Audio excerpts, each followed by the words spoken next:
The world was young, the mountains green. No stain yet on the moon was seen. No words were laid on stream or stone when Durin woke and walked alone.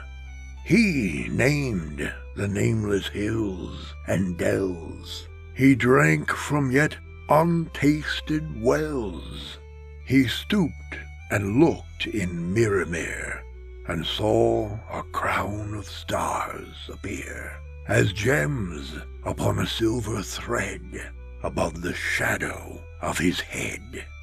The world was fair, the mountains tall, in elder days before the fall of mighty kings in Nargothrond and Gondolin, who now, beyond the western seas, have passed away. The world was fair in Durin's day.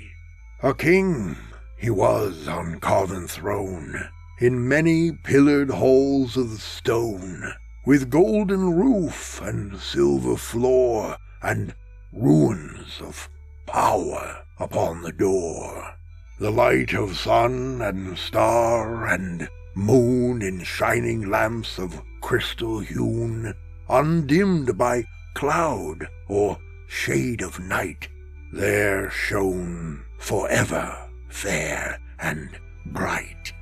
There hammer on the anvil smote, there chisel clove and graver wrote, there forged was blade and bound was hilt, the delver mined, the mason built, there barrel, pearl, and opal pale, and metal wrought like fish's mail, buckler and corset, axe and sword, and shining spears were laid in hoard.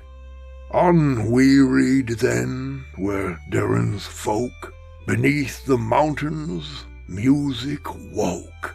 The harpers harped, the minstrels sang, and at the gates the trumpets rang. The world is gray, the mountains old, the forge's fire is ashen cold.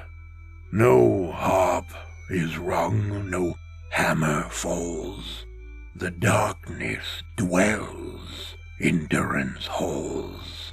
The shadow lies upon his tomb, in Moria, in Khazad Dûm.